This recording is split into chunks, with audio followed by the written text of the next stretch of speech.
Hello everyone, welcome back to the channel. हमने business organisation के chapter number 13 का plant layout जो chapter था उसमें हमने काफ़ी सारी चीज़ें कर ली हैं। पार्ट 1 पार्ट 2 ऑलरेडी आ चुका है, जिसमें हमने मीनिंग पढ़ा था, ऑब्जेक्टिव्स पढ़े थे, प्रिंसिपल्स पढ़े थे, ठीक है, फैक्टर्स पढ़े थे कुछ जो इन्फ्लुएंस करते हैं प्लांट लेआउट को, सिचुएशंस पढ़ी थी जहाँ पे प्रॉब्लम अराइज होती है प्लांट लेआउट में, एडवांटेजेस भी पढ़ लिए थे हमने गुड प्लांट लेआउट के। अब बारी है टाइप्स ऑफ प्लांट लेआउट, ठीक है।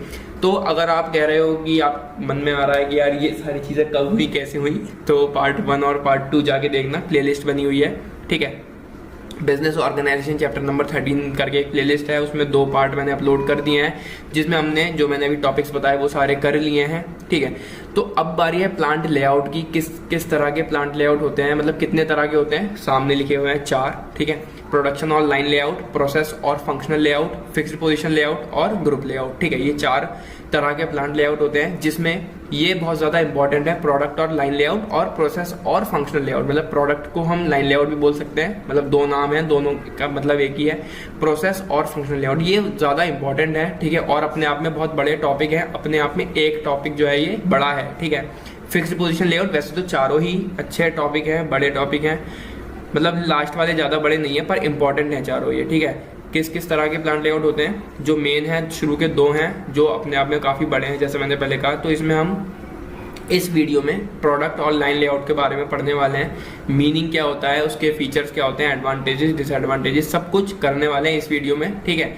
आगे जो वीडियोस आएंगी उसमें हम इन तीनों को कवर करेंगे अलग अलग, ठीक है, क्योंकि ये बड़े हैं अपने आप में और इम्पॉर्टेंट भी हैं, तो थोड़ा डिटेल में उनको पढ़ते चलेंगे। फिलहाल इस वीडियो में हम प्रोडक्ट और लाइन लेआउट के बारे में काफी डिटेल में सब चीजें पढ़ेंगे, ठीक है। तो बिना टाइम वेस्ट करे जल्दी से इस टॉपिक को पढ़ना शुरू करते हैं।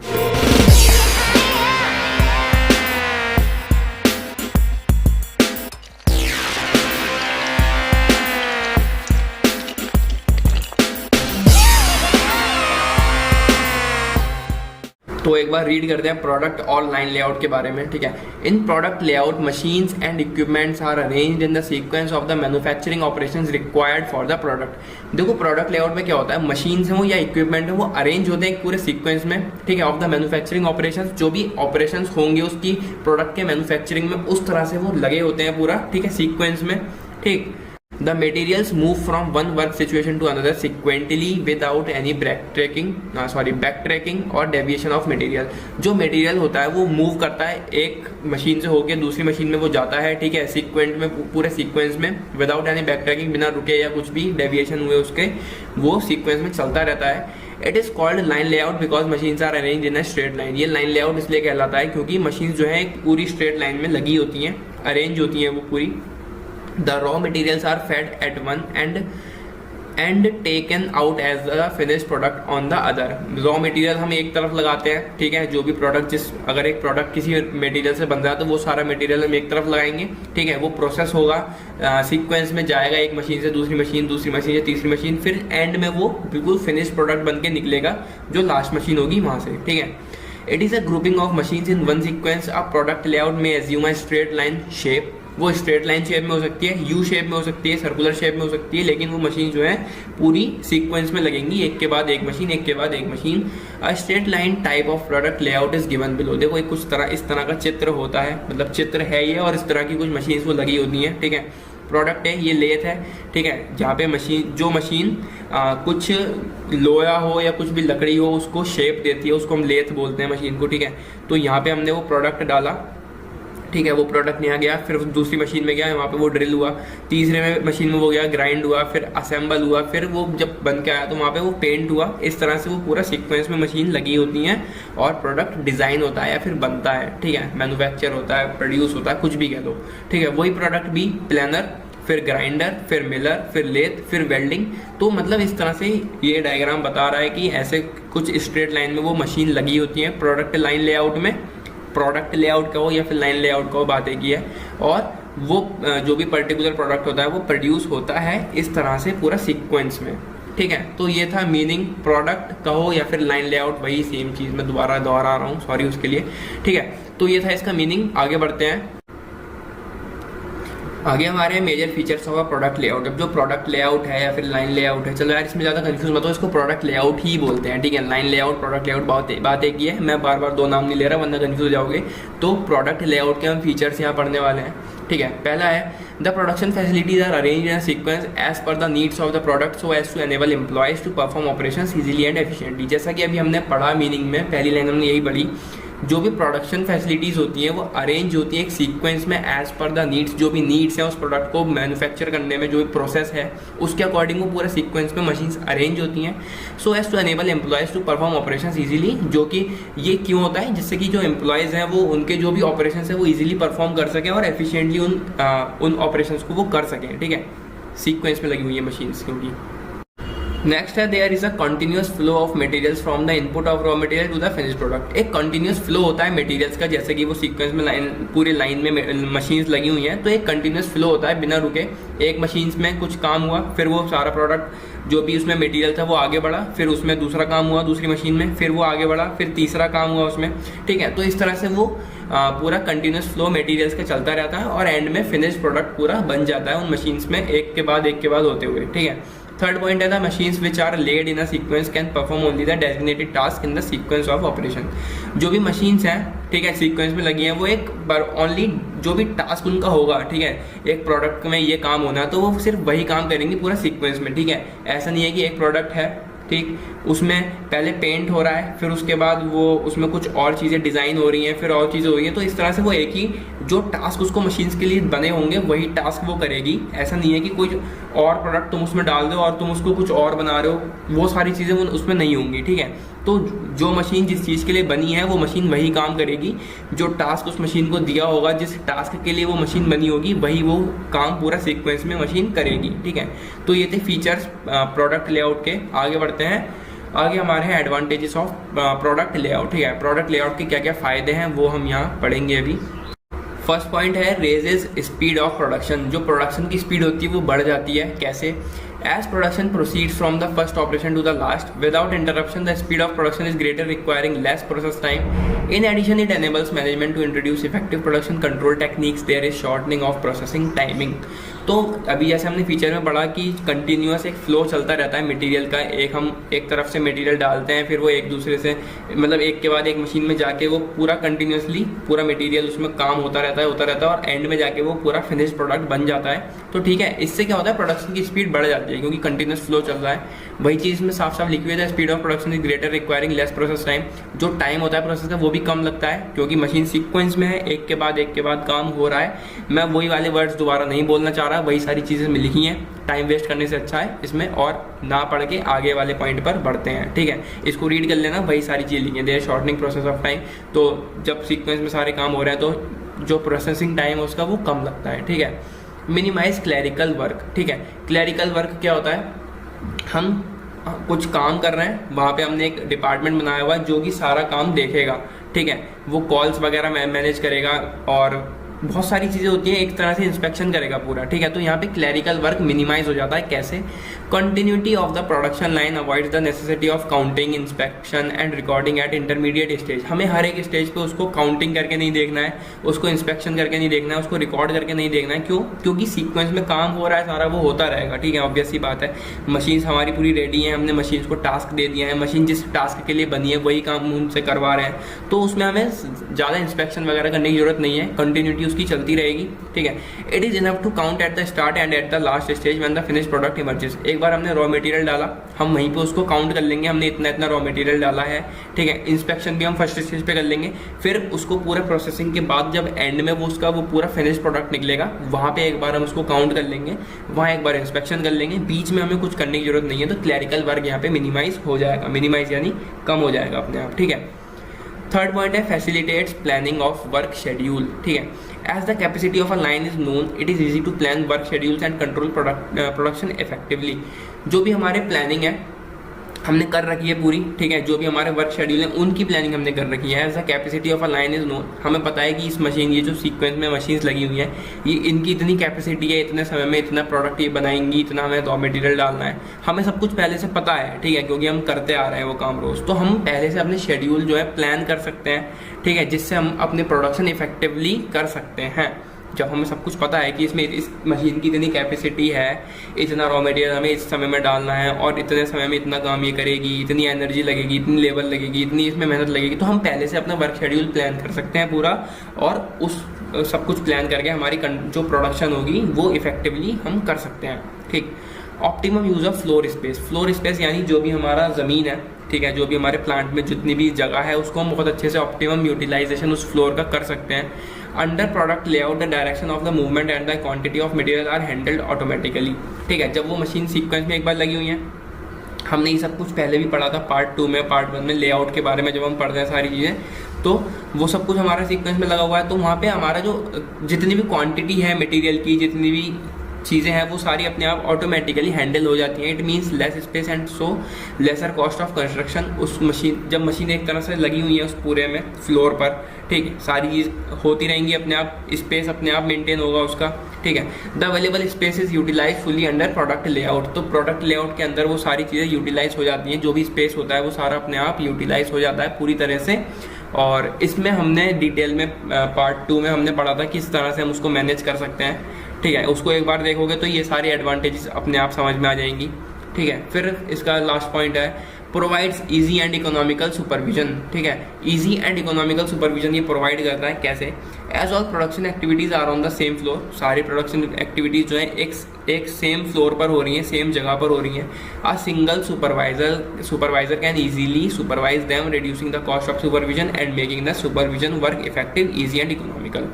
सारी चीज़ें एक ही जगह पर हो रही हैं, एक के बाद एक मशीन में वर्क हमारा हो रहा है। ठीक है, एक मशीन से निकला प्रोडक्ट दूसरी मशीन में गया, दूसरी से निकला तीसरी में गया, तो वहाँ पे हमें बहुत सारे सुपरवाइजर्स की ज़रूरत नहीं है, एक ही सुपरवाइज़र काफ़ी है वहाँ पे देखने के लिए। ठीक है, जो सुपरवाइज करेगा कि काम ठीक से हो रहा है या नहीं। तो यहाँ पे कॉस्ट बच जाती है किसकी? जो सुपरवाइजर्स हमें रखने होते हैं बहुत सारे, उनकी। हमें एक सुपरवाइजर चाहिए और वो सारा काम देख लेगा, क्योंकि एक ही फ्लोर पे वो सारा काम प्रोडक्शन का हो रहा है। ठीक है, तो ये थे इसके एडवांटेजेस। आगे बढ़ते हैं। आगे हमारे हैं डिसएडवांटेजेस ऑफ प्रोडक्ट लेआउट। ठीक है, अब इसके कुछ फ़ायदे तो थे जो थे, अब नुकसान भी है। किसी चीज़ का अगर फ़ायदा है तो नुकसान भी होगा ही होगा। तो अब देखते हैं नुकसान क्या है प्रोडक्ट लेआउट के। ठीक है, सबसे पहला involves higher initial capital investment. इसमें ज़्यादा कैपिटल इन्वेस्टमेंट हमें चाहिए और जल्दी हमें इन्वेस्टमेंट करनी पड़ेगी उसमें, क्योंकि हमें प्रोडक्शन जल्दी करनी है, डिमांड है प्रोडक्ट की। तो यहाँ पे हमें एकदम से कैपिटल इन्वेस्टमेंट ज़्यादा करनी पड़ेगी। ठीक है, इसको रीड करते हैं। All the machines requires have to be installed at once. It results in high overhead charges. सारी मशीन से एक बार में इंस्टॉल होनी चाहिए। क्यों? क्योंकि एक के बाद एक मशीन लगी हुई है। हम शुरू से पढ़ते हुए आ रहे हैं, बोर मत हो जाना, मैं एक ही बात बार बार बोल रहा हूँ क्योंकि, और ये बात बोलनी ज़रूरी भी है वरना कंफ्यूज हो जाओगे। सारी मशीन एक के बाद मतलब एक साथ लगनी ज़रूरी क्यों है? क्योंकि लाइन में लगी है हमारी मशीन, सीक्वेंस में लगी होनी चाहिए हमारी मशीन। ठीक है, तो जब हम सारी मशीन्स एक बार में लगाएंगे, एक बार में हम उनको एक जगह सेटअप करेंगे, तो हमें कॉस्ट ज़्यादा लगानी ही पड़ेगी। अगर हम एक एक मशीन करके लगाएंगे तो कॉस्ट भले ही कम लगे, लेकिन हमारा काम तो नहीं हो पाएगा ना प्रोडक्ट लेआउट में। क्योंकि प्रोडक्ट लेआउट में क्या होता है, हमारी सारी मशीन सीक्वेंस में लगी होती हैं। एक मशीन से निकल के प्रोडक्ट को दूसरे मशीन में जाना होता है, दूसरी मशीन से निकल के तीसरी में जाना होता है। तो हमें सारी मशीन एक बार में इंस्टॉल करनी पड़ेंगी, जिसकी जो कॉस्ट है वो ऑब्वियसली ज़्यादा लगेगी। ठीक है, तो कैपिटल इन्वेस्टमेंट ज़्यादा होता है, ये इसका एक डिसएडवांटेज है। ठीक है, आगे बढ़ते हैं। क्या हुआ? हाँ, लॉस ऑफ प्रोडक्टिव टाइम। जो टाइम है हमारा उसका लॉस हो जाता है। कैसे? Even if a single machine break down, the whole line remains idle and stop working, resulting in overall loss of production line. 4-5 machine लगी हुई है लाइन से, 4-5 में से कोई बीच की मशीन या फिर पहली मशीन या दूसरी तीसरी कोई सी भी एक मशीन खराब हो जाए, ठीक है, कुछ उसमें कमी आ जाए, कुछ भी इशू उसमें आ जाए, तो हमारा जो पूरा इस प्रोडक्शन का प्रोसेस है वो रुक जाएगा।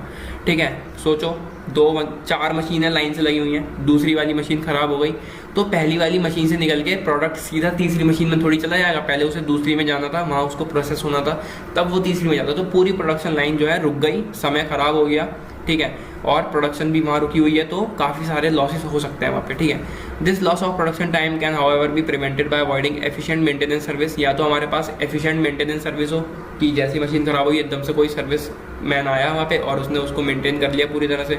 However the production schedule is disturb, तो पूरा शेड्यूल जो है प्रोडक्शन का वो डिस्टर्ब हो गया, क्योंकि एक मशीन खराब हो गई है, तो पूरा प्रोडक्शन लाइन वहाँ रुक जाएगी उस समय। ठीक है, ये भी एक डिसएडवांटेज इसका बन जाता है। Product layout is expensive. जो प्रोडक्ट लेआउट है, यार देखो लेआउट तो पता है ना क्या है, क्योंकि प्रोडक्ट लेआउट हम चैप्टर पढ़ रहे हैं। अब ये मत कहना कि प्रोडक्ट लेआउट नहीं पता है, पार्ट 1 और 2 ना देखा हो तो इस वीडियो को अभी रोक दो और उनको जाके देख लो, ठीक है। उनको जब देख लोगे पार्ट 1 और 2 को, तो ये और ज़्यादा अच्छे से समझ में आएंगे, बल्कि मुझे समझाने की जरूरत नहीं पड़ेगी, सिर्फ रीड करते ही आपको खुद समझ आ जाएगा कि ये हो क्या रहा है, ठीक है। तो वापस आते हैं इस पे। If production capacity has to be increase, it can not be achieved by simply adding a few more machine to the line. अच्छा, हम करके रहते हैं product layout is expensive. Product layout expensive हो जाता है क्यों? अगर प्रोडक्शन कैपेसिटी हमें बढ़ानी है, इसको बहुत ध्यान से समझना, अगर हमें प्रोडक्शन कैपेसिटी अपनी बढ़ानी है, हम चाहते हैं कि प्रोडक्शन बहुत जल्दी जल्दी हो, तो वो नहीं हो सकती अगर हम ऐड करें कुछ और मशीन्स उस लाइन में, ठीक है, तब भी नहीं हो सकता वो। हमने सोचा है कि 4 मशीन लाइन में लगी हुई हैं, हम 1-2 मशीन और ऐड कर दें तो प्रोडक्शन कैपेसिटी बढ़ जाएगी, ऐसा नहीं हो सकता, ठीक है। या फिर हमें करना पड़ेगा डुप्लीकेट लाइन, जो हमने 4 मशीन लाइन से लगी हुई है उसके जैसी 4 मशीन और लाएं, तब हमारी प्रोडक्शन कैपेसिटी बढ़ सकती है, ठीक है। तो ऐसा नहीं है कि हम 1-2 मशीन लगा के प्रोडक्शन कैपेसिटी बढ़ा दें, बल्कि क्या करना पड़ेगा, हमें पूरी लाइन को डुप्लीकेट मशीन्स लगानी पड़ेंगी। 4 मशीन लगी हुई है प्रोडक्शन कैपेसिटी के लिए, ठीक है, 4 हमें और लगानी पड़ेंगी बिल्कुल सेम वही मशीन्स, तब हमारी प्रोडक्शन कैपेसिटी बढ़ेगी। इससे क्या होगा, एक्सपेंसिव तो हो ही जाएगा वो प्रोडक्ट लेआउट हमारा, ठीक है। लेड आउट और the old machines have to be replaced by new machines और हायर कैपेसिटी। हम उसमें ऐड नहीं कर सकते कोई मशीन, हमें बिल्कुल नई मशीन चाहिए होंगी, वो 4 मशीन जैसी बिल्कुल, तब हमारी प्रोडक्टिविटी बढ़ेगी। This involve substantial capital investment. तो इसमें हमें क्या चाहिए, कॉस्ट ज़्यादा लगेगी, हमारी कैपिटल ज़्यादा लगेगी, इसलिए प्रोडक्ट लेआउट एक्सपेंसिव हो जाता है यहाँ पे, ठीक है। फिर फोर्थ पॉइंट हमारा आता है मोनोटोनी, ठीक है। Since workers are engage in repetitive nature of work, it results in monotony. Workers may lose interest in the job, the labour force has very little opportunity to display its talent. Monotony का मतलब है एक ही काम को बार बार करते रहना और फिर उससे बोर हो जाना, ठीक है। यहाँ पे मोनोटोनी कैसे हो रही है, जो वर्कर्स हैं वो एक ही काम में लगे हुए हैं, रिपीटेटिव नेचर ऑफ वर्क है वो, ठीक है। मतलब एक ही 4 मशीन है, उसमें प्रोडक्शन हो रही है, वर्कर उसी काम में लगे हुए हैं। 4 नहीं यार, 4 नहीं मान लो, ज़्यादा मान लो, 10-15 मशीन मान लो ऐसा, ठीक है। वर्कर्स उसी काम में लगे हुए हैं, रोज वही चीज़ कर रहे हैं, रोज सुबह आते हैं शाम को चले जाते हैं, फिर अगले दिन सुबह आते हैं शाम को चले जाते हैं, मतलब हर दिन वो वही काम में लगे हुए हैं और उससे वो बोर हो गए हैं बिल्कुल, ठीक है। उनका इंटरेस्ट ऑब्वियसली चला जाएगा, क्योंकि रोज एक ही काम, उसमें उन्होंने इंटरेस्ट खोया, ठीक है। The labour force has very little opportunity to display its talent. अब उनको क्या हुआ, उनको टैलेंट शो करने का बिल्कुल मौका ही नहीं मिल रहा है। बस वो आते हैं सुबह को, रोज सुबह से लेकर शाम तक एक ही काम में लग जाते हैं, सेम काम होता है रोज प्रोडक्शन का, और शाम को चले जाते हैं, अगले दिन फिर वही काम उनको। तो उनको क्या हुआ, अपॉर्चुनिटी नहीं मिल रही है अपना और कोई टैलेंट दिखाने के लिए उस पर्टिकुलर जगह पर, उस पर्टिकुलर प्लांट में, ठीक है। तो इससे क्या होगा, वहाँ पे मोनोटोनी जो है उनकी हो जाएगी और कुछ भी यहाँ पे हो सकता है, वो जॉब भी छोड़ के जा सकते हैं, ठीक है। तो यहाँ पे जो मतलब नुकसान जो हो रहा है वो किसको हो रहा है, वर्कर्स को। वो अपना टैलेंट डिस्प्ले नहीं कर सकते, उनको अपॉर्चुनिटी ही नहीं मिल रही है दूसरी, ठीक है। हाई लेबर कॉस्ट, अब लेबर कॉस्ट हाई होने का भी यहाँ पे डिसएडवांटेज एक है, वो कैसे, since workers work on specific machines, they lack knowledge to work on other machines. जो वर्कर्स हैं यहाँ पे वो एक स्पेसिफिक मशीन्स पे वर्क कर रहे हैं, ठीक है। जिस वर्कर को रखा होगा कि हाँ भाई तुम्हें इसी मशीन पे वर्क करना है, तो वो उसमें वर्क कर रहे हैं, ठीक है। उनको नॉलेज नहीं होगी दूसरी मशीन्स पे वर्क करने की, ठीक है, क्योंकि बहुत दिन से वो एक मशीन पे वर्क कर रहे हैं, ठीक है। उनको नॉलेज नहीं होगी दूसरी मशीन पे वर्क कैसे करना है।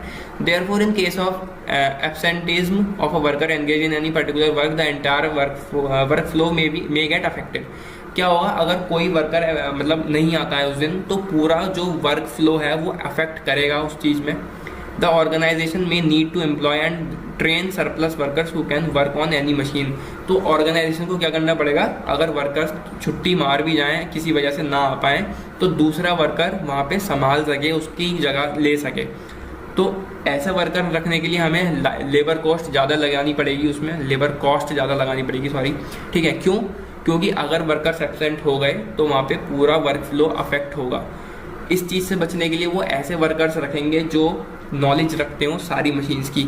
ऐसे वर्कर्स जो हर मशीन की नॉलेज रखते हो, वो ऑब्वियसली ज़्यादा चार्ज करेंगे अपनी फीस, ठीक है।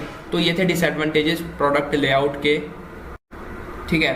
तो मैं एक डिस्प्ले हो रहा होगा अभी, ठीक है, एक पिक, उसमें डिसएडवांटेजेस और एडवांटेजेस लिखी होंगी प्रोडक्ट लेआउट की, जैसे कि ये स्क्रीन पर शो हो रहा है अभी, ठीक है।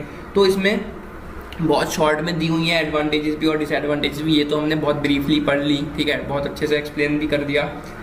ये ज़्यादा बड़ी बड़ी हैं, अगर चाहो तो ये छोटी वाली भी लिख सकते हो एग्जाम में, मतलब अंडरस्टैंडिंग के लिए इनको भी पढ़ सकते हो, जिससे कि अगर ये वाली याद ना आए या फिर जो तुमने याद की हो वो याद ना आए तो आप ये वाली लिख लो, ठीक है। तो ये डिस्प्ले जो हो रही है इनको भी एक बार ध्यान में रखना, इनको कॉपी में लिख लो कहीं पर, ठीक। और ये बहुत इंपॉर्टेंट टॉपिक था प्रोडक्ट लेआउट का जो था, इसमें हमारे अभी आगे बची हैं चीज़ें काफ़ी। प्रोसेस और फंक्शनल लेआउट के बारे में आगे अगली वीडियो में पढ़ लेंगे पूरा उसको डिटेल में। फिर फिक्स्ड पोजीशन लेआउट बचेगा और ग्रुप लेआउट बचेगा। फिलहाल हमने प्रोडक्ट और लाइन लेआउट जो था ये हमने कंप्लीट कर लिया है, और इम्पॉर्टेंट टॉपिक था, जैसे मैंने कहा एग्जाम में आते हैं क्वेश्चन इससे रिलेटेड ज़्यादा आते हैं, ठीक है। मीनिंग आ जाएगा, फीचर्स आ जाएंगे, एडवांटेजेस डिसएडवांटेजेस तो बहुत ज़्यादा आते हैं, चाहे 2 आए 3 आए जितने भी आए पर आते हैं, ठीक है। प्रोडक्ट लेआउट एक इम्पॉर्टेंट टॉपिक है इस चैप्टर का, ठीक है। पार्ट 1 और 2 नहीं देखें तो जाके देखना, इसको पार्ट 3 समझो या कुछ भी समझो, फिलहाल इसी चैप्टर का है ये भी हिस्सा। मिलते हैं अगली वीडियो में, till then take care and bye bye.